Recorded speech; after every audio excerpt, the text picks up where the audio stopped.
사랑과 은혜가 충만하신 하나님 아버지, 오늘도 거룩하고 복된 날을 허락하여 주셔서 주님을 찬송하며 경배할 수 있도록 은혜 주시니 감사를 드립니다. 이 시간 주님을 의지하여 담대한 마음으로 은혜의 보좌 앞으로 나아싸우니 이 예배를 통하여 우리의 심령이 뜨거운 성령의 역사가 있게 하시고 주님의 임재를 경험하는 귀하고 복된 시간이 되게 하옵소서. 나라와 민족을 사랑하시는 주님, 계속되는 북한의 미사일 공격과 일본과의 관계, 또한 정치 지도자들의 권력과 다툼으로 인하여 서로 화합하지 못하고 분열되는 상황 속에서 어디로 나아가야 할지 방향을 잃은 채 헤매고 있는 이 민족을 불쌍히 여겨 주시옵소서. 하늘과 땅을 여시고 죽은 자를 살리시며 모든 우주 만물을 주관하시며 다스리시는 주님 앞에 정치 지도자들과 온 국민들이 무릎 꿇고 기도하므로 이 민족을 향한 하나님의 뜻과 섭리를 깨닫게 하시어 나라와 민족을 살리는 일에 앞장서게 하옵소서. 교회를 사랑하시는 주님, 선교적 교회, 세상을 향해 가라는 주님의 명령 앞에 각 교구와 성도들의 아우리치를 통하여 하나님의 사랑을 실천하게 해주시니 감사합니다. 참 소망이신 예수님의 그리스도를 드러냄으로 말미암아 하나님 나라와 영광을 위해 귀히 쓰임받는 신실한 믿음의 공동체가 될 수 있도록 인도하여 주옵소서. 지금도 세계 곳곳에서 주님의 사역을 감당하시는 선교사님들의 사역 속에 복음의 능력이 나타나게 하옵시고 열방이 주께로 돌아오는 놀라운 역사가 있게 하여 주옵소서. 특별히 세워주신 담임 목사님의 목회 사역 속에 기름 부어주시고 교회를 진리와 사랑으로 잘 인도하게 하시며 명령하신 하나님의 뜻을 잘 이루어갈 수 있도록 영육간의 강건함과 성령 충만함을 더하여 주옵소서. 이 시간 너 하나님의 사람아, 제하의 귀한 말씀을 선포하실 때 우리의 마음 문이 열리게 하시고 말씀이 우리 심령의 능력이 되어 연약한 자들이 새 힘을 얻고 영육간의 병진 자들이 고침받게 하시며 상처받은 영혼들이 치유받는 은혜의 시간이 되게 하여 주옵소서. 오늘도 예배드려지는 교회 학교와 각 기관들 또한 섬기는 손길들을 기억하시고 나의 생명이신 여호와여, 내가 주님을 사랑합니다 고백 속에 기쁨과 감사함으로 섬기게 하옵소서. 세우신 시온성가대의 찬양을 기뻐 받아주시고 찬양을 통하여 주시는 기쁨과 평안함을 누리게 하옵소서. 모든 것 감사드리며 예수님의 이름으로 기도드립니다. 아멘.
아멘. 우리 하나님께 감사한 거에 박수 드리겠습니다. 귀한 찬양 감사합니다. 할렐루야. 세상을 향해 가는 선교적 교회 되시기를 축복합니다. 한 주간도 여러분 수고들 많으셨습니다. 오늘 예배를 통해서 하나님의 크신 은혜를 경험하는 복된 시간 되시기를 바랍니다. 오늘 우리에게 주시는 하나님의 말씀은 신약성경 디모데전서 6장 11절에서 16절까지 말씀입니다. 신약성경 342쪽인데요. 오늘 특별히 드라마 바이블 성우의 음성으로 말씀을 한번 듣도록 하겠습니다. 오직 너 하나님의 사람아, 이것들을 피하고 의와 경건과 믿음과 사랑과 인내와 온유를 따르며 믿음의 선한 싸움을 싸우라. 영생을 취하라. 이를 위하여 내가 부르심을 받았고 많은 증인 앞에서 선한 증언을 하였도다. 만물을 살게 하신 하나님 앞과 본디오 빌라도를 향하여 선한 증언을 하신 그리스도 예수 앞에서 내가 너를 명하노니 우리 주 예수 그리스도께서 나타나실 때까지 흠도 없고 책망받을 것도 없이 이 명령을 지키라. 기약이 이르면 하나님이 그의 나타나심을 보이시리니 하나님은 복되시고 유일하신 주권자이시며 만왕의 왕이시며 만주의 주시요 오직 그에게만 죽지 아니함이 있고 가까이 가지 못할 빛에 거하시고 어떤 사람도 보지 못하였고 또 볼 수 없는 이시니 그에게 존귀와 영원한 권능을 돌릴지어다. 아멘. 아멘. 이는 하나님의 말씀입니다. 기도하겠습니다. 하나님 아버지, 폭염도 불 꺾이게 하시고 아침 저녁으로 선선한 가을바람을 재촉하는 하나님 선한 바람을 허락해 주신 것 감사를 드립니다. 하나님, 우리의 마음이 언제나 하나님께 집중될 수 있게 도와주시고 이 시간 예배를 통해서 또 말씀을 통해서 하나님의 귀한 진리와 그 뜻을 잘 분별하고 헤아릴 수 있도록 성령 하나님 은혜를 더하여 주시옵소서. 시종을 온전히 주님께 의탁드리며 귀하신 예수님의 이름으로 기도하옵나이다. 아멘. 드라마 바이블이라고요. 여러분 그 어플리케이션, 스마트폰 어플리케이션에 들어가시면 주황색으로 되어 있는 아주 좋은 그런 사이트가 있습니다. 무료로 구약, 신약, 크리스찬 배우들이 또 그 BGM까지 잘 깔려서 이렇게 녹음이 되어 있는 그런 성경 이제 들을 수 있는 건데요. 여러분 이렇게 틈나는 대로 또 들어가셔서 또 들으시면 되게 좋을 것 같고 3부 예배 때는 좀 이제 상황 봐서 저희가 말씀 이렇게 읽는 것도 좋지만 또 성우 음성으로 한번 듣는 것도 시도를 해보도록 하겠습니다. 자, 오늘 말씀은 디모데전서 6장의 말씀으로 너 하나님의 사람아 라는 제목으로 말씀을 전합니다. 오늘 본문은요, 사도 바울이 그의 영적인 아들 디모데에게 마지막으로 유언과 같이 남긴 그런 말씀입니다.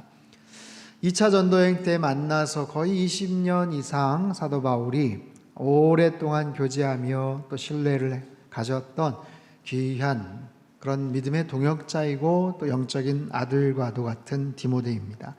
디모데는요, 어머니 유니게와 외조모 로이스의 믿음을 유산으로 물려받았고 아주 좋은 품성을 지녔던 목회자였어요.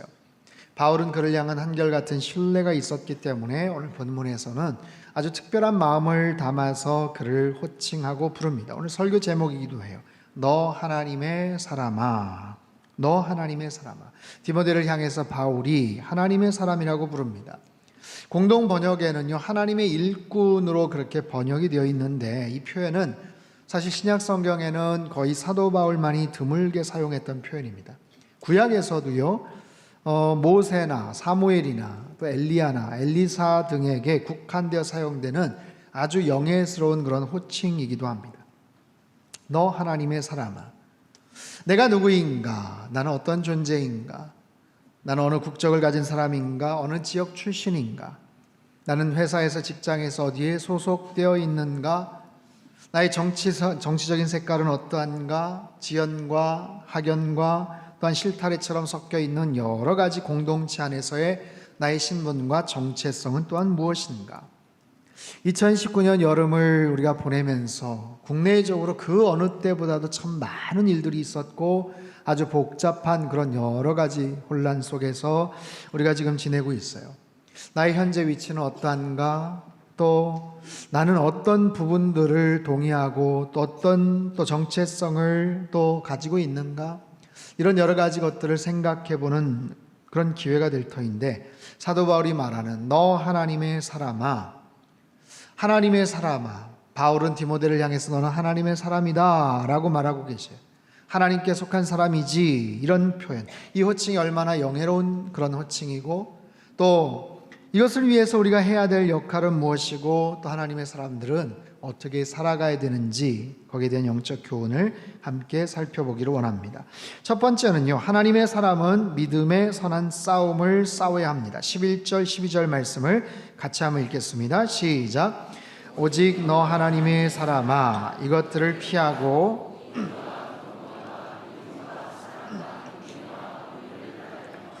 믿음의 선한 싸움을 싸우라. 영생을 취하라. 이를 위하여 내가 부르심을 받았고 많은 증인 앞에서 선한 증언을 하였도다. 믿음의 선한 싸움을 싸우라. 제가 교육전사 처음 시작했을 때 섬겼던 교회 담임 목사님께서 부산 사투리를 아주 억세게 강하게 쓰시는 분이신데, 이 본문 항상 강조하실 때마다 믿음의 선한 싸움을 싸우라 하면서 막 하셨던 게 기억이 나요. 막 물하셔서 믿음의 선한 싸움을 싸우라. 사도 바울이 말합니다. 믿음의 선한 싸움을 싸우라. 우리의 믿음 생활은 뭐와 같다? 싸움과 같다라는 거예요. 우리의 삶의 자리는 영적인 전쟁터와 같다라는 것이죠. 흔히 믿음 생활을 어떤 경기로, 운동 경기로 비유를 하지만 더 정확하게는 영적인 전투라고 말할 수가 있어요. 싸우는 거예요. 어떤 대상을 향해서? 악한 마귀 사단을 향해서 싸우는 겁니다. 그 사단은 끊임없이 우리를 넘어뜨리려고 합니다. 미혹시킵니다. 우리를 자꾸만 유혹하고 망하게 만듭니다. 그래서 우리 신앙생활은 어떤 놀이나 장난이 아니에요. 치열한 영적 싸움입니다. 악한 마귀 사단이 우는 사자처럼 으르렁거리면서 삼킬 자를 두루찾는다 라고 이야기해요. 꿀꺽 삼켜버릴 그런 사람들을 악한 마귀 사단이 사자처럼 그렇게 찾는다고 합니다. 치열한 싸움이고 영적인 전투이기 때문에 우리가 이 싸움에 승리하기 위해서는 영적 싸움의 기술을 좀 알아야 되고, 전투에서 승리하기 위한 전략도 잘 세워져 있어야 됩니다. 사도 바울은 하나님의 사람이라면 피해야 될 것이 있고 또 취해야 될 것, 따라야 될 것이 있다라고 말을 하고 있어요. 이것들을 피하고 또 이런 것들을 따라라, 붙잡아라. 무엇을 피해야 될까요? 11절 읽었지만 그 이전에 언급했던 여러 가지 부정적인 모습들, 세상적인 욕심들, 어리석고 무의미한 변론들, 또 여러 가지 부패해져 생기는 다툼과 문제들, 특별히 돈에 대한 문제들. 돈을 사랑함이 일만하게 뿌리가 된다라고 말씀을 하세요. 디모데전서 6장 10절 말씀을 같이 한번 읽죠. 시작. 돈을 사랑함이 일만하게 뿌리가 되나니 이것을 탐내는 자들은 미혹을 받아 믿음에서 떠나 많은 근심으로써 자기를 찔렀도다. 일만하게 뿌리가 된다. 모든 악, 만 가지 악들의 근본이 된다. 이것이 돈을 사랑함에서 나온다, 비롯된다라는 거예요. 돈 자체는 어떻게 쓰여지느냐에 따라서 굉장히 가치 중립적인 거예요. 좋은 목적으로 아니면 때로는 그릇된 방법으로 사용이 될 수 있죠. 그러나 그 돈에 대한 집착과 지나친 애정, 사랑함이 거기에서 모든 죄악들을 파생시키는데, 사람들이 미혹을 받고 숱한 근심으로 말미암아 자기를 찌른다라고 설명을 하고 있어요. 자기를 막 찔러댄다라는 거예요. 따라서 하나님의 사람이 되기 위해서는 이러한 것들을 피해야 된다, 멀리 해야 된다. 피해야 될 것이 있고, 피해야 될 사람이 있고, 피해야 될 장소, 여러 가지 모습들이 있다라고 말씀을 하세요. 대신 적극적으로 따라야 될 덕목과 가치들이 있음을 또한 말하고 있습니다. 6가지를 얘기하고 있어요. 의와 경건과 믿음, 사랑, 인내, 온유. 자, 우리가 살아가면서 숭고하게 생각하는 여러 가지 가치들, 도덕적인 그런 기준들이에요. 어려서부터 그렇게 배워왔던 덕목들, 우리가 어린 자녀들이나 아니면 손주들에게 가르치는 기본적인 그런 진리들, 믿음 생활에 있어서, 아니 어쩌면 보편적인, 꼭 믿음 생활이 아니더라고 해도 사람들 살아가는 모든 사회와 조직과 또 세상 속에서는 항상 소중하게 생각하는 여러 가지 그런 가치들, 덕목들이 있어요. 오늘날 이 시대가 참 많이 혼탁해져 가고 세속적인 그런 가치관 속에서 여러 가지 어려움들이 있지만 가장 참 우려가 되고 정말 걱정이 되는 것은 뭐냐면 바로 이렇게 소중하게 생각하는 이런 덕목이나 가치들을 그냥 무시해버리고 이뤄가고 있다는 사실이에요. 의로움에 대해서, 경건함에 대해서, 믿음과 사랑에 대해서, 인내가 가져오는 아주 귀한 그런 열매와 그 보상에 대해서, 온유함을 통해서 얻게 되는 공동체의 그런 화평에 대해서, 더 나아가선 정직과 신뢰와 성실과 그런 양심과 약속 등 이런 소중한 그런 덕목들, 어느 시대나 역사들 속에서도 가장 보편적이고 소중하게 생각하고 지켜야 되는 가장 아름답고 거룩한 그런 덕목들 아니겠어요? 그런데 세상이 각박해지고 갈수록 자기 욕망에 사로잡혀 살다 보니 이 부분을 다 무시를 하는 거예요. 아닌 것처럼 그냥 무시를 하고 살아가는 거예요. 그러면서 오랫동안 꽁꽁 숨겨왔던 죄악들, 냄새나고 부패하는 부정한 삶의 흔적들이 드러날 때마다, 한풀씩 벗겨질 때마다 온갖 악취를 풍겨내고 있어요. 뿐만 아니라 그런 진리에 대해서, 정직에 대해서, 의로움에 대해서, 성실함에 대해서, 노력함에 대한 그 보상에 대해서 그거 자체를 호도해 버리는 거죠. 이것이 옳고 그름의 문제가 아니라 자신의 이익과 불이익에 어떻게 부합하느냐, 어떻게 연결이 되느냐, 거기에 따라서 그것을 곡해를 해버려요. 다른 모습으로 그냥 희석을 시켜버려요.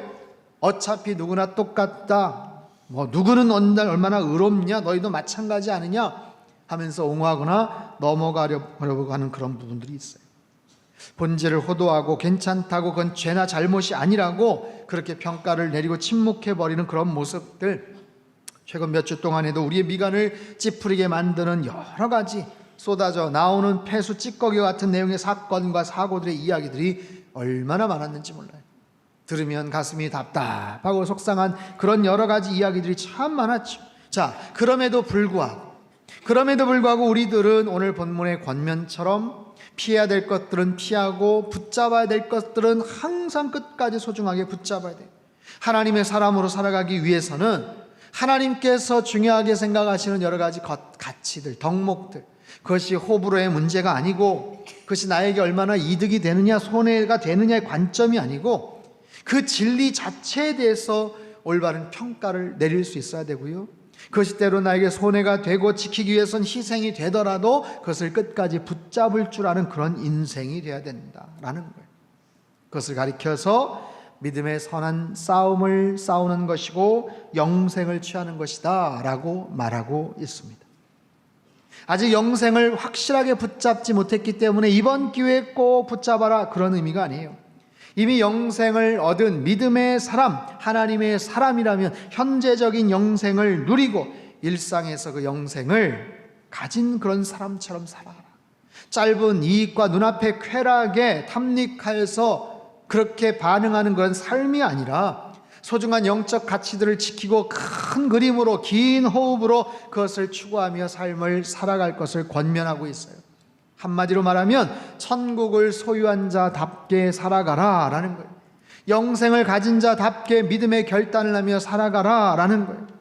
사랑하는 성도 여러분, 저와 여러분 모두 하나님의 사람인 줄로 믿습니다. 하나님의 사람이 되었다면 더 분명한 하나님의 사람처럼 믿음 안에서 당당하고 떳떳하게 살아가시기를 주님의 이름으로 축원합니다.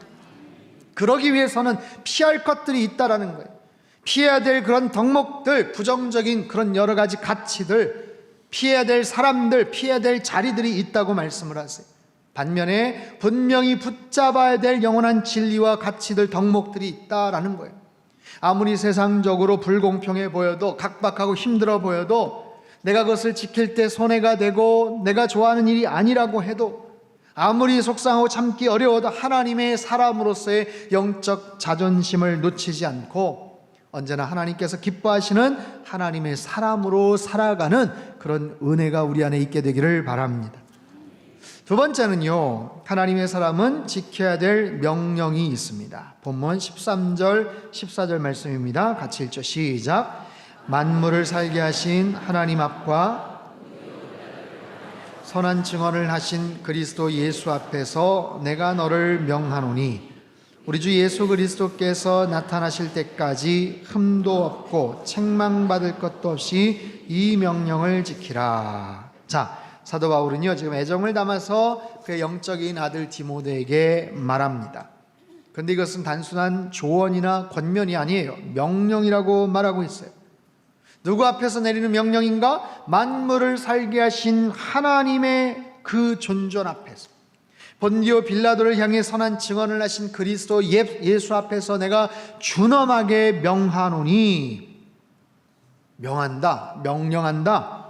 흠도 없고 책망받을 것도 없이 명령을 지켜라. 이 명령을, 지금까지 이 말씀, 이 명령들, 목회자로서 수행해야 될 사명과 책임들, 이것이 어찌 디모데뿐만이겠습니까? 이 시대에 가고 오는 모든 시대의 크리스찬들, 모든 하나님의 사람들을 향해서 하시는 그런 권면, 그런 약속, 그런 명령의 말씀들이에요. 수많은 말씀들이 있어요. 서로 사랑하라, 내 이웃을 내 몸과 같이 사랑하라, 원수를 용서하라, 땅끝까지 이르러 내 증인이 되라, 내가 거룩하니 너희도 거룩하라, 겸손하고 온유하라, 성령 충만하라. 또한 우리를 향하신 그런 권면과 위로의 말씀들이 있죠. 강하고 담대하라, 두려워하지 말아라, 항상 기뻐하고 범사에 감사하라. 수없이 많은 말씀들, 권면의 말씀도 있지만 때로는 분명한 명령으로서의 말씀들, 이 말씀을 어떻게 하면 분명히 지킬 수가 있을까요? 바울 사도는 아주 강한 어조로 말합니다. 네가 하나님의 사람이라면, 당신이 하나님의 사람이라면 이 말씀들, 이 명령들을 반드시 지키도록 하여라. 더구나 흠도 없고 책망받을 것도 없이 지키라. 언제까지요? 주 예수 그리스도께서 다시 이 땅에 오실 때까지 흠도 없고 책망받을 것 없이 이 명령을 지키라. 이게 쉽지가 않은 거예요. 명령이란 단어 자체도 굉장히 부담이 되는 그런 단어인데, 흠도 없고 책망받을 그런 필요가 없을 정도로 주님 다시 오실 때까지 이것을 지키겠느냐라는 거예요. 쉽지 않죠. 어려운 거예요. 그러나 하나님의 사람이라면, 너가 하나님의 사람으로 살아가겠다면 이 명령을 지킬 수 있어야 된다라는 거예요. 여러분, 누가 봐도 부끄러움 없이 칭찬과 존경을 받고 부끄러움 없이 살아간다는 것, 이게 우리 힘으로 참 어렵습니다. 그래서 날마다 주님의 은혜가 아니면 우리는 살아갈 수가 없어요. 날마다 주님의 은혜 가운데 살아가시기를 주님의 이름으로 축원합니다. 내 힘과 내 노력과 내 공로와 내 의지를 가지고 이게 어려운 거예요. 그래서 날마다 주님의 도우심이 필요한 거예요. 하나님, 저희를 불쌍히 여겨 주시옵소서. 주여, 하늘의 은혜를 허락하여 주시옵소서. 그럴 때 우리는 조금이라도 흠도 없고 책망받을 일이 없는 모습으로 주님이 주신 말씀 명령에 순종하며 살아갈 수 있게 돼요. 그런데 어떡하죠? 이미 흠집이 생겼다면, 이미 책망받을 그런 잘못을 저질렀다면 어떻게 하죠? 그러면 너는 탈락이야, 너는 그럴 자격이 없어, 그렇게 냉정하게 말씀을 하실까? 그렇지 않아요. 주님께서 우리를 다시 한번 용서하시고 다시 한번 기회를 주시는 하나님이신 줄 믿습니다. 우리를 다시 일으켜주시고 소망 가운데 다시 새롭게 세워주시는 그런 하나님, 그렇기 때문에 그 하나님의 은혜 가운데서 살아간다는 것이 얼마나 중요한가. 하나님의 사람으로 살고 싶어요. 주님, 하나님의 사람답게 살고 싶어요. 하나님의 사람으로 하나님 주신 명령에 순종하며 살고 싶어요. 그러나 나의 의지와 나의 연약한 그런 모습으로 인해서 부족할 때마다 주님의 은혜를 구합니다. 주님, 도와 주시옵소서.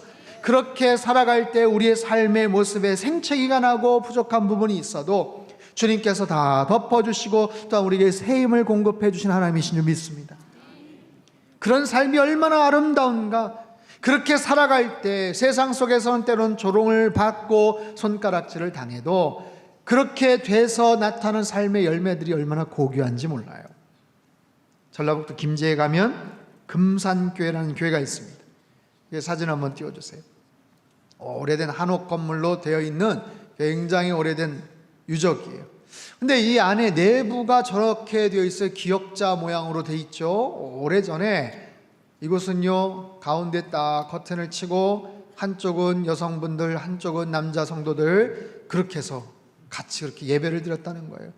남녀 칠세 부동석이고 어찌 남자와 여자가 같이 어울려서 예배를 드리나, 굉장히 유교적인 보수적인 그런 전통 속에서 세워졌기 때문에 딱 가운데 만나는 그 지점에 강단을 놓고 목사님이 이쪽 바라봤다가 저쪽 바라봤다가 그렇게 설교를 해요. 아주 독특한 모양의 그런 교회예요. 아직도 남아있는. 그런데 이 교회가 그 지어진 형태로도 유명하지만 교회를 개척하신 그 지역의 거부였던 조덕삼 장로님이라는 분에 대한 유명한 일화가 있어요. 때는 바야로 1904년 봄이 말을 타고 전주에서 정읍을 왕래하며 복음을 전했던 미국의 선교사 테이트라는 선교사가 그 당시에 전라도 지역 우상이 가득했던 금산이라는 지역에 교회를 세우고 싶어 했어요. 그 지역을 다니면서 종종 금산의 용화마을에 그곳에 제일 가는 부자였던 조덕삼, 그 사람의 집 마방에 말을 맡기고 여관처럼 그곳에 하룻밤을 묵곤 했다고 합니다. 몇 차례 그 선교사를, 외국인 선교사를 지켜봤던 주인 조덕삼이 당신 살기 좋은 나라에서 왜 와서 가난한 조선 땅에 와서 어려운 고생을 자초하는가 물어봐요.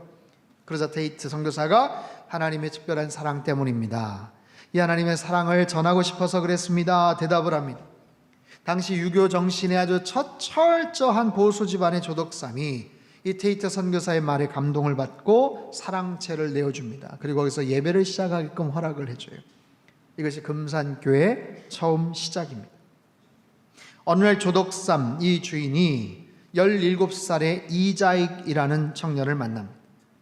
6살 때 부모를 잃고 소학교도 제대로 다니지 못하고 이리저리 거지처럼 방랑하고 방황하던 이자익이 허기진 배를 채우기 위해서 여기저기 돌아다니다가 고향인 남해를 떠나서 걸어서 금산까지 왔어요. 그 모습을 보고 불쌍히 여겨서 조덕삼이 마방의 마부로 고용을 합니다.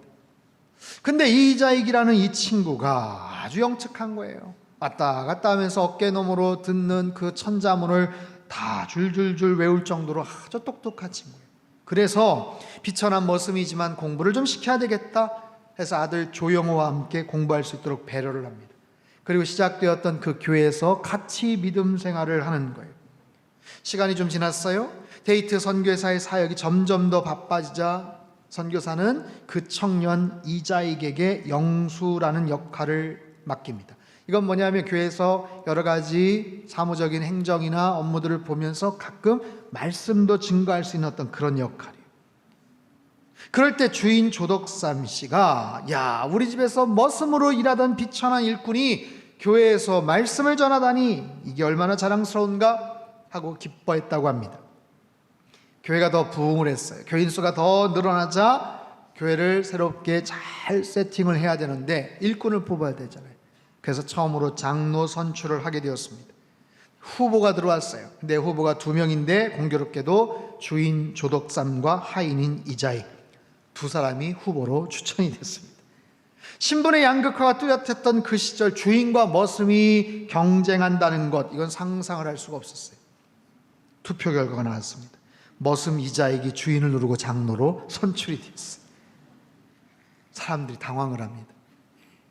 술렁거리는 성도들을 향해서 조덕삼이 일어나서 겸손하게 말합니다. 우리 금산교회 성도들은 참 훌륭합니다. 우리 집에서 일하는 이자익 영수는 저보다 신앙의 열의가 더 대단합니다. 그를 뽑아주셔서 참 감사합니다. 진심으로 그런 고백을 해요. 머슴인 이자익은 장로가 된 뒤 테이트 선교사를 대신해서 교회 강단에서 곧잘 설교를 했어요. 그럴 때마다 조덕삼은 교회 바닥에 꿇어앉아서 머슴이었던 그분의 말씀을 들었습니다. 평일에는 집에서 이자익은 조덕삼을 주인으로서 성실하게 섬겼습니다. 하지만 교회 일에 있어서 조덕삼은 자신의 머슴 이자익을 장로로 섬겼을 뿐만 아니라 그가 평양에서 제대로 신학을 공부할 수 있게끔 모든 후원을 아끼지 않았어요. 결국 조덕삼도 3년 뒤에 비로소 금산교회 장로가 됩니다. 그리고 교회를 신축할 수 있도록 자신의 땅을 헌납하고 아까 봤던 그 기역자 모양의 교회가 탄생이 되는 거예요. 그 이후 1915년 임실에서 목회를 하던 이자익 목사를 2대 담임 목사로 정식으로 청빙을 했어요.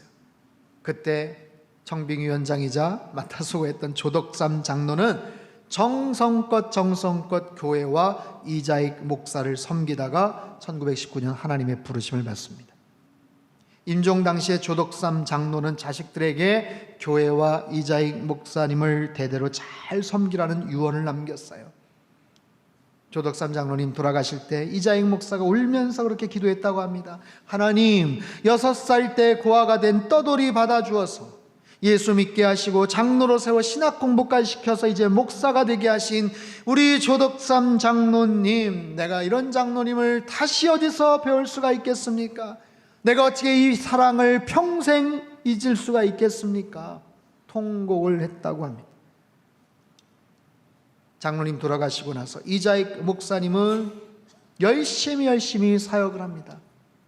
그래서 아주 훌륭한 교회 리더가 돼요. 대전 노회, 전북 노회, 경남 노회, 여태까지 그런 적이 없어. 3개 도의 노회장을 거치시고 통합적 13회 총회장도 역임을 하시고 20여 개의 교회를 설립을 하십니다. 70이 넘은 고령의 학업의 중요함을 깨닫고 대전에 신학교를 세우셨는데 그게 바로 대전신학교의 전신이 되죠. 그래서 초대 교장도 역임합니다. 가난과 고아와 마부라는 밑바닥 인생에서 예수님을 만나서 귀한 영적인 리더로 세워주셨던 이자익 목사님, 또한 자신의 머슴 마부 출신을 세워주고 그가 먼저 장로가 되었음에도 시기 질투하지 않고 성실하게 그를 섬기며 귀한 일꾼으로 세워주었던 조덕삼 장로님, 이분들은 진정한 하나님의 사람이었다고 말할 수가 있어요.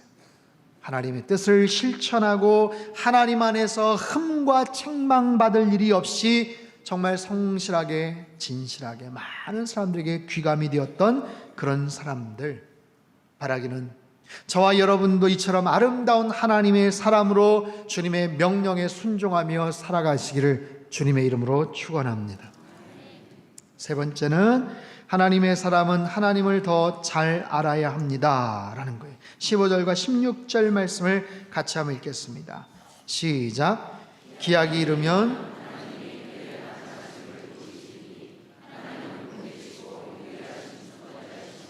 만왕의 왕이시며 만주의 주시오, 오직 그에게만 죽지 아니함이 있고 가까이 가지 못할 빛에 거하시고 어떤 사람도 보지 못하였고 또 볼 수 없는 이시니 그에게 존귀와 영원한 권능을 돌릴지어다. 아멘.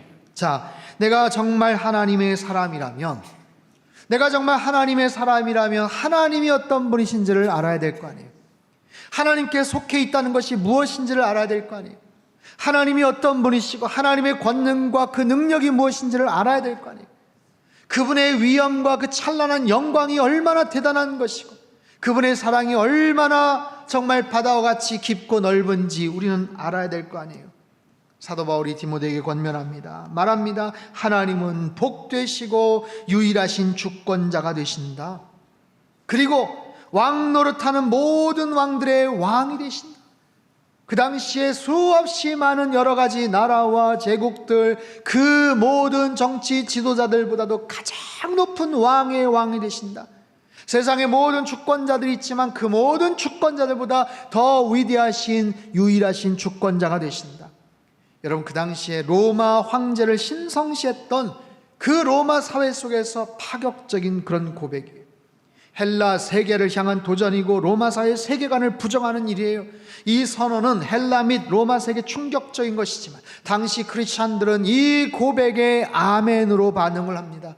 맞습니다. 그렇습니다. 우리 하나님이 눈에 보이는 이 로마의 주권과 이 모든 세계보다 더 높고 위대하시고 존귀하신 하나님이십니다. 또한 말합니다. 그에게만 죽지 아니함이 있고 오직 그에게만 죽지 아니함이 있고. 여러분, 이 표현이 얼마나 근사해요. 유진 피터슨의 메시지 바이블에 보면 이렇게 번역을 합니다. 그분은 죽음이 건드릴 수 없는 유일하신 분이다. 그분은 죽음이 건드릴 수 없는, 죽음이 터치할 수 없는 오직 유일하신 분이시다라는 거예요. 여러분, 죽음이라는 것은 모든 만물을, 모든 생명체를 다 건드립니다. 죽음은 어느 누구도 그냥 지나치지 않아요. 인류 역사상 그 누구도 죽음 앞에서 굴복하지 않은 그런 존재가 없어요. 죽음의 능력이 얼마나 대단합니까? 위세가 얼마나 막강합니까? 하지만 우리가 믿는 그 하나님은 죽음을 초월하신 능력의 하나님이신 줄 믿습니다. 예수 그리스도는 죽음을 이기시고 사망 권세를 깨뜨리시고 부활하신 하나님의 아들이신 줄로 믿습니다. 또한 말합니다. 가까이 하지 못할 빛에 거하시고 누구도 보지 못하고 누구도 볼 수가 없는 그런 하나님, 그에게 존귀와 영원한 권능을 돌릴지어다. 아멘. 아멘. 저와 여러분 모두 하나님의 사람인 줄로 여러분 믿습니다. 우리가 하나님의 사람이라면 그 하나님이 어떤 분이신지를 우리는 알아야 될 거 아니에요. 본문에 나와 있는 것처럼 그 하나님의 주권과 그 능력이 얼마나 대단한지, 그 하나님의 찬란한 영광과 어미하신 그 존귀하심이 얼마나 막강하고 위대한지, 하나님의 그 무한하신 사랑과 자비하심이 얼마나 충만하게 흘러넘치는지, 그분이 예수 그리스도를 통해서 우리에게 베풀어 주신 그 사명과 그 사랑과 그 말씀들, 죽어 마땅한 존재, 아무런 공로도 없고 우리가 기껏 의롭게 살아봐야 그것 가지고 어떻게 하나님 앞에서 의롭다고 말할 수가 있겠어요? 그런 정말 죽을 수밖에 없는, 허물과 죄로 죽을 수밖에 없는 그런 존재들, 그런 우리들을 그 악의 수렁텅이에서 건져 주셔서 하나님의 자녀로 인쳐주시고 하나님의 아들, 딸 삼아주시고 이제는 하나님의 자녀라, 하나님의 사람이라고 지칭해 주시는 이 놀라운 은혜, 여러분, 하나님의 사람이라는 그 특권과 자부심을 갖고 그 하나님 앞에 감사와 기쁨과 찬양과 영광을 올려드리며 사시기를 바랍니다. 그럴 때 우리들은 더 분명한 믿음 안에서 책임감을 가지고 하나님의 사람다운 모습으로 살아갈 수가 있게 되는 거예요. 남미 브라질 오지에서 의료활동을 펼치는 란드 선교사 부부가 있어요. 이분들은 오랫동안 그곳에 사역하면서 거기는 원주민들에게 4번이나 이름이 바뀌게 됩니다. 처음에가 사역을 할 때 폴리오 인디언 마을에 처음 도착했는데 인디언들이 그들을 백인이라고 불렀어요. 근데 거기서 이 백인이라는 호칭은 자신들을 오래전부터 괴롭혔던, 그 선조들로부터 괴롭혔던 백인들에 대한 증오심이 담겨져 있는 그런 호칭이에요. 하지만 아랑곳하지 않고 선교사 부부는 비난을 감수하면서 병들고 아파하고 죽어가는 인디안들의 질병을 오랫동안 치료해 줍니다. 그러자 신뢰관계가 생겼어요. 그러자 어느 날부터 인디안들은 존경하는 백인이라고 그렇게 호칭을 합니다. 이후 선교사 부부는요, 인디안과 동일한 옷을 입고 동일한 음식을 먹고 10년 넘게 인디안들의 언어를 열심히 배웠어요. 그래서 유창하게 대화를 나누고 하나님의 말씀을 가르쳐 주었을 때 그제서야 인디언들은 그들을 백인 인디언 그렇게 불렀다는 거예요. 백인에서 존경하는 백인, 그리고 백인 인디언으로 그렇게 불렀어요. 좀 더 시간이 흘렀을 때 한 번은 선교사 부부가 무릎을 꿇고 앉아 부상당한 인디안 소녀의 발을 정성스럽게 씻어 주었습니다. 오랫동안 그 광경을 지켜보던 주장이 선교사 부부에게 지금까지 우리 인디언의 그 모나고 더러운 발을 씻어줬던 백인들은 없었습니다. 당신들은 하나님으로부터 온 사람입니다. 그때부터 인디안들은 선교사 부부를 하나님의 사람이라고 그렇게 부르기 시작을 합니다. 그들의 사랑에서 비로소 하나님을 발견했던 것이죠. 사랑하는 성도 여러분, 우리가 하나님의 사람으로 살아간다는 것은 얼마나 영예스러운 일입니까? 내가 하나님의 사람이라는 그런 자부심과 정체성을 가지고 살아간다는 것, 얼마나 큰 영적 책임감을 느껴야 되는 거예요. 우린 내가 하나님의 사람이라는 정체성을 가지고 살아갈 때 다가오는 여러 가지 고난과 환난들을 능히 이겨낼 수가 있어요. 왜요? 그 하나님이 나를 지켜주실 것을 확신하기 때문에. 내가 하나님의 사람이기 때문에 그 하나님께서 우리를 내버려 두지 않을 것이다라는 분명한 확신을 가지고 우리의 마음의 평강을 누릴 수가 있어요. 내가 하나님의 사람이란 정체성을 가지고 살아가면 우리의 삶을 곤두박질 치게 만들고 수렁으로 빠뜨리게 하는 여러 가지 유혹과 시험에서부터도 우리는 예방할 수가 있습니다. 내가 하나님의 사람인데 그러면 안 되지.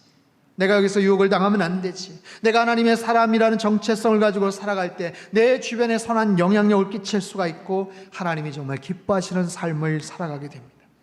여러분, 하나님의 사람으로 살아간다는 것, 저와 여러분이 하나님의 사람으로 살아간다는 것은 이 예배 시간이 아니에요. 교회에서의 모습이 아니에요. 정말 치열한 삶의 현장이에요. 눈만 들어도 쉽게 찾아오는 세상의 달콤한 유혹 앞에서 우리는 하나님의 사람이라는 정체성을 생각해야 돼요. 철저한 세속적인 가치관으로 가득 차 있는 나의 직장이나 나의 일터나 동료들 앞에서 내가 하나님의 사람이지라는 그런 분명한 정체성을 가지고 살아야 돼요. 곤란함과 답답함을 가져다주는 세상의 뉴스거리들과 은밀한 인터넷 공간 속에서도 내가 하나님의 사람이지, 나는 하나님께서 가르쳐주시는 영적인 기준이 있지, 말씀에 대한 진리가 있지, 내가 어떤 사람이고 어디에 속한 사람인지를 분명히 확신하며 살아갈 때 어떤 이야기나 어떤 상황 속에 휘둘리지 않고 언제나 당당하고 진실하게 그리고 겸손하고 성실한 모습으로 살아가게 될 줄로 믿습니다. 너 하나님의 사람아, 예, 저와 여러분은 하나님의 사람인 줄로 믿습니다. 여러분, 이번 한 주간도 하나님의 사람답게 승리하며 사시기를 주님의 이름으로 축원합니다. 하나님의 사람답게 모든 유혹에서 여러분 승리하며 사시기를 바랍니다. 하나님의 사람답게 생각하고 말하고 행동하는 그 모든 삶의 영역에서 하나님께만 영광 올려드리는 귀한 하나님의 사람으로 살아가는 저와 여러분 되시기를 주님의 이름으로 축원합니다. 기도하겠습니다. 두 손을 가슴에 모아 같이 한번 기도하죠. 하나님의 사람으로 우리들을 불러주셔서 감사합니다. 우리는 부족하고 연약하지만 흠없고 책망받을 일 없이 살아간다는 것 자신 없지만 주님께서 우리를 믿어주시니 그렇게 한번 살아보겠습니다. 하나님의 사람다운 모습으로 언제나 어디서나 하나님의 사람이란 정체성을 기억하며 하나님 이 땅에서 험악하고 어려운 그런 상황 속에서 은밀하고 달콤한 유혹 앞에서도 하나님의 사람이라는 정체성을 기억하며 하나님께서 기뻐하시는 삶을 살아가게 하여 주시옵소서. 우리 같이 한번 통성으로 기도하겠습니다. 하나님 아버지, 부족하고 연약한 우리들을 하나님의 사람이라고 불러주셔서 감사합니다. 하나님께 속한 자들이니 걱정하지 말라고 말씀해 주셔서 감사합니다. 하나님의 사람다운 모습으로 하나님 우리의 말과 행실과 우리의 생각을 하나님께서 기뻐하시는 모습으로 살아가게 하여 주시옵소서. 하나님, 눈만 들어도 쉽게 찾아오는 치열한 삶의 현장 속에서 하나님 아버지, 온갖 복잡하고 다단한 세상의 뉴스거리들, 무엇이 참인지 거짓인지 진리인지 정말 헷갈리고 혼동이 되는 수없이 많은 삶 속에서 하나님의 사람이라는 분명한 정체성을 가지고 하나님이신 말씀에 대한 기준을 가지고 살아갈 수 있게 주님 도와 주시옵소서. 모든 유혹을 이기게 하시고 믿음의 승리를 나게 하시고 달콤한 모든 상황 속에서도 분명하고 굳건한 의지를 가지고 진실하고 당당하게 하나님 아버지, 흠과 책망받을 일 없이 하나님 살아갈 수 있도록 주께서 은혜를 더하여 주시옵소서. 하나님 아버지, 부족하고 연약한 저희들을 하나님의 사람으로 그렇게 불러주셔서 감사합니다.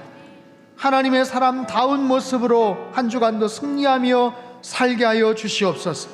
어떤 흠이나 책망받을 일 없이 하나님 앞에서 고람대오의 삶을 살아가며 하나님을 의식하며 온갖 세상의 달콤한 유혹이나 복잡한 여러 가지 삶 속에서 분명한 기준을 가지고 하나님께서 기뻐하시는 모습으로 살아가게 하여 주시옵소서. 하나님의 사람이기에 하나님께서 지켜주실 줄로 믿습니다. 하나님의 사람이기에 하나님께서 인도하시고 보호해 주실 줄로 믿습니다. 하나님, 이번 한 주간도 생각하고 말하고 행동하는 모든 삶의 영역에서 승리하며 주께 영광 올려드리게 하여 주시옵소서. 귀하신 예수님의 이름으로 기도하옵나이다. 아멘.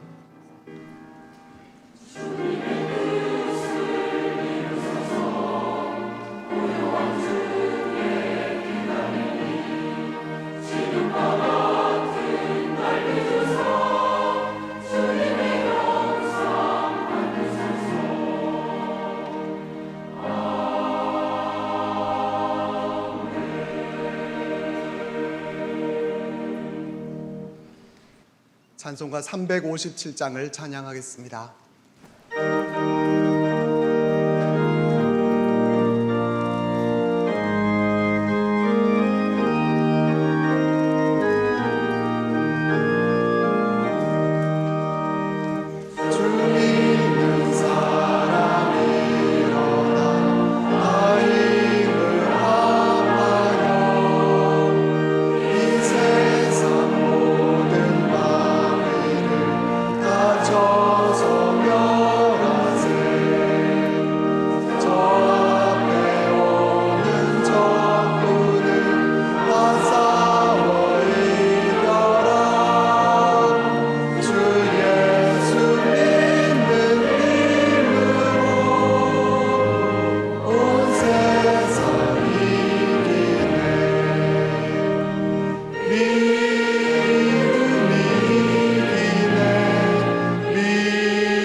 준비하신 귀한 예물을 두 손에 모아 드시기 바랍니다.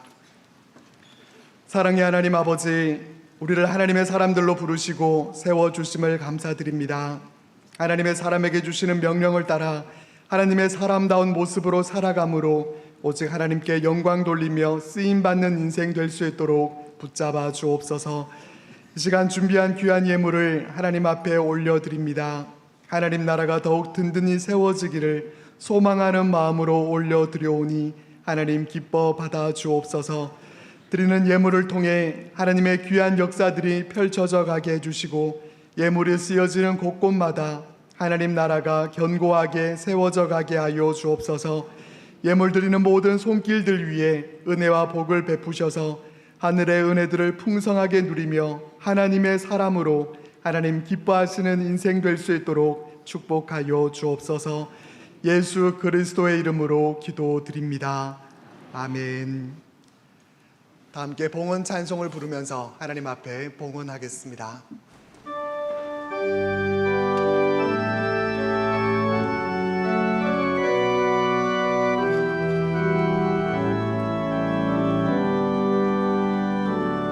주님 내가 여기 있사오니 날 보내소서.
나를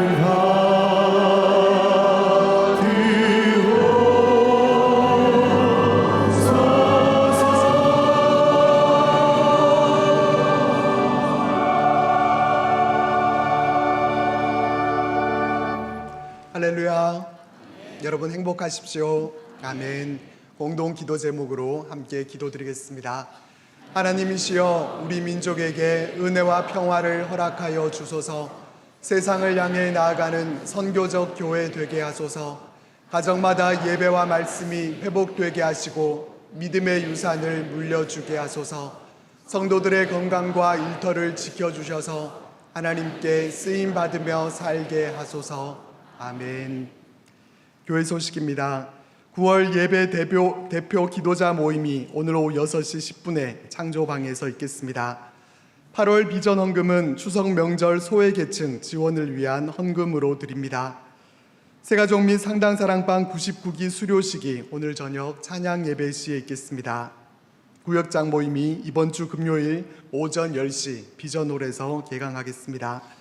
교우 소식 중 결혼 예식입니다. 김경중 성도님, 신정희 집사님의 장남 김선영 군과 배선영 양의 결혼 예식이 31일 토요일 오후 1시 더빈 컨벤션 4층 그랜드 볼룸에서 있습니다. 많이 축하해 주시기 바랍니다. 오늘 주일의 차는 안광복 담임 목사님, 오일이 사모님 가정에서 하나님의 인도하심에 감사드리며 제공해 주셨습니다. 나머지 광고는 주보를 참조해 주시기 바랍니다. 오늘 우리 교회 등록하신 분을 소개하겠습니다. 호명되신 분들은 인도자와 함께 자리에서 일어나 주시기 바랍니다. 스스로 오셨습니다. 강지은 집사님, 배현호 성도님 어디 계십니까? 잘 오셨습니다. 용암교구 이동수 권사님께서 섬겨주시겠습니다. 스스로 등록하셨습니다. 신민규 집사님, 윤지영 집사님 잘 오셨습니다. 율량교구 한병성 최은영 성도님께서 섬겨주시겠습니다. 유광훈 청년이 인도하셨습니다. 유성훈 성도님 잘 오셨습니다. 강서교구 강재훈 집사님께서 섬겨주시겠습니다. 이영숙 권사님께서 인도하셨습니다. 박보영 성도님 잘 오셨습니다. 율량교구 강재순 권사님께서 섬겨주시겠습니다. 오늘 새로 오신 분들은 1층 창조방에 오셔서 담임 목사님을 꼭 만나 뵙고 가시기 바랍니다. 이번 주에 생일을 맞이하신 분들과 특별한 일을 앞두고 계신 분들, 육신의 질고와 마음의 염려로 고통받는 분들과 오늘 등록하신 분들은 자리에서 일어나 주시기 바랍니다. 담임 목사님께서 기도해 주시겠습니다. 기도하겠습니다. 우리의 구원의 소망 되시는 하나님 아버지, 하나님의 풍성한 사랑을 의지하며 자리에서 일어났습니다. 우리의 기도를 들어주시고 응답하여 주시옵소서. 오늘 예수님 믿기로 결심하고 교회에 나오신 분들 계십니다. 일어난 분들마다 유일한 구원자 되시는 예수 그리스도의 능력을 의지하게 하시고 그 크신 은혜를 날마다 힘입고 승리하며 살아가는 하나님의 사람들 되게 하여 주옵소서. 생일을 맞이한 분들이 있습니다. 지난 한 해 동안 하나님의 은혜로 여기까지 왔습니다. 변함없이 채우시고 공급하시는 하나님을 더욱더 신뢰하게 하시고 다음 생일 맞이할 때까지도 주님과 늘 동행하며 찬양하는 복된 인생 되게 하여 주옵소서. 우리를 사랑하시고 우리의 필요를 아시는 주님, 크고 작은 여러 가지 문제들과 어려움들을 주님의 능력으로 해결함 받기 원합니다. 사업의 문제나 경제적인 어려움, 사람과의 갈등이나 건강의 문제들을 해결하여 주시옵소서. 하늘의 지혜를 주시사 그 속에서 하나님의 기쁘신 뜻을 헤아릴 수 있게 하시고 주님의 음성에 민감히 반응하며 순종하며 복되게 형통한 한 주간이 되게 도와주시옵소서. 치료의 아버지 하나님, 몸과 마음의 아픔을 갖고 일어났습니다. 전능하신 하나님의 치료의 능력으로 모든 환우들의 상처와 아픔과 환부를 긍휼히 여겨주시고 고쳐주시옵소서. 나사렛 예수 그리스도의 보혈의 능력으로 어루만져 주시고 오장육부 배부 깊숙한 곳까지 모든 연약하고 부정한 것들을 다 깨끗하게 씻어주시고 낫게 하여 주시옵소서. 모든 암세포들과 불치병과 난치병으로 낙심하는 자녀들의 손을 붙잡아 주시고 병든 자리를 박차고 일어나 삶의 현장으로 나가게 하시고 주님을 찬양하며 다시 섬길 수 있게 하여 주시옵소서. 능력의 아버지 하나님, 한 주간의 모든 삶을 의탁드립니다. 하나님의 사람이라는 거룩하고 아름다운 믿음의 정체성을 가지고 삶의 모든 현장에서 선한 싸움을 힘써 싸우게 하시며 당당하고 진실하게 신실하고 겸손하게 승리함으로 주님께만 영광 올려드리는 모든 주의 백성들 되게 축복하여 주시옵소서. 존귀하신 예수님의 이름으로 기도하옵나이다. 아멘. 다 같이 환영과 격려와 축복의 박수 보내주시겠습니다. 주보 사이에 있는 금주의 암송 구절 말씀 한번 펼쳐보시죠. 요한복음 5장 24절 말씀입니다. 짧지만 굉장히 중요한 말씀인데 여러분 한 주간 암송했으면 좋겠어요. 같이 한번 읽어볼까요? 시작. 내가 진실로 진실로 너희에게 이르노니 내 말을 듣고 또 나 보내신 이를 믿는 자는 영생을 얻었고 심판에 이르지 아니하나니 사망에서 생명으로 옮겼느니라. 아멘. 귀한 말씀입니다. 여러분 잘 간직하시길 바랍니다. 저는 지난주 휴가 기간 동안 그 태국의 우리 최진호 선교사님 사역하시는 곳에 가서 우리 김영동 교수님과 여러 목사님들과 같이 우리 통합 측 선교사님들 함께 세미나로 섬기고 왔습니다. 그리고 주일에는 그 사판루안 교회, 태국에서 두 번째로 큰 교회고 우리 최 선교사님이 사역하시는 교회인데요. 태국은 크리스찬 비율이 한 1%밖에 안 됩니다. 굉장히 어려운 그런 곳에서 믿음 생활하시는 분들이 여기저기에서 모여들어서 함께 예배를 드려요.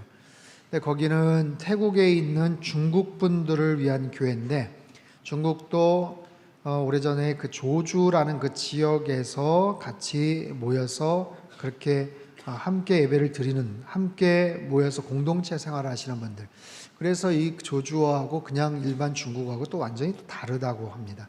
그래서 젊은 분들은 또 중국말을 또 하지를 잘 못해요. 그러다 보니까 예배가 태국어로 하면 조주어, 그리고 중국어, 또 영어까지 해서 4개국어를 같이 그렇게 써서 예배를 드리고 설교를 듣는 그런 시스템으로 돼 있어요. 하지만 정말 그 어려운 곳에서 십자가를 찾아볼 수 없는 그곳에서 예배를 드리고 말씀을 경청하는 참 귀한 분들의 그런 모습을 봤습니다. 우리가 얼마나 정말 편안한 곳에서 정말 아름답게 귀하게 그렇게 우리가 신앙생활하고 있는지를 다시 한번 좀 감사하게 됐고요. 특별히 이번 여름에 여름 수련회를 비롯해서 교회학교 캠프와 또 여러 해외 아울리치 등 굉장히 많은 곳에 해외 각지 또 국내에 많은 곳으로 이렇게 갔는데 한 건의 안전사고도 없이 하나님께서 정말 아름답게 지켜주셨어요.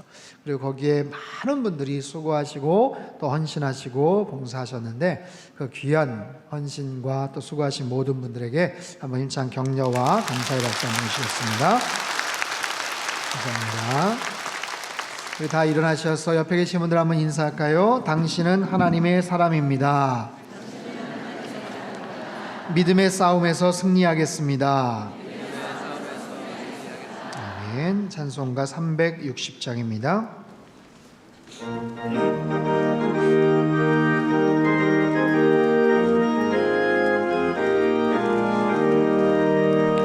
행군 나팔 소리에 주의 호령 났으니 십자가의 분기를 높이 들고 나가세. 선한 싸움 다 싸우고 의의 멸류관 받았으리라. 선한 싸움 다 싸우고 의의 멸류관 예루살렘 성에서 멸류관 받으리.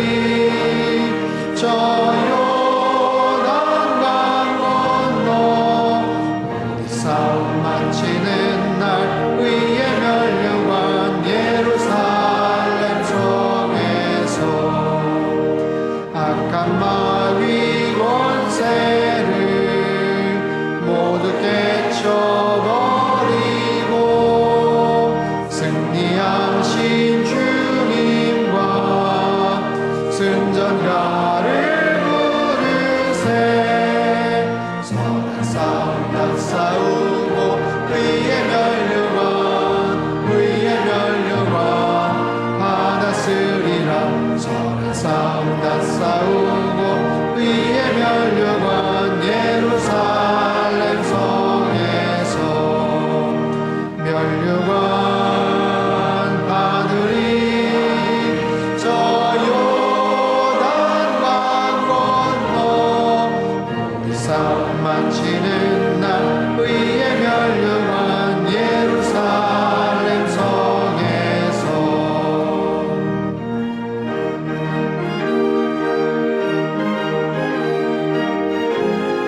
기도하겠습니다. 주의 영광 이곳에 가득해 우리 손에 주님과 함께 찬양하며 우리는 전진하리 모든 열방 주 볼 때까지. 만왕의 왕이신 하나님 아버지, 우리 한 사람 한 사람을 친히 하나님의 사람이라고 불러주셔서 참으로 감사드립니다. 이 귀한 부르심에 힘입어 믿음의 선한 싸움에서 끝까지 승리하는 우리들 되게 축복하여 주시옵소서. 주님 다시 오실 때까지 흠도 없고 책망받을 것도 없는 참된 하나님의 사람들로 살아가도록 역사하여 주시옵소서.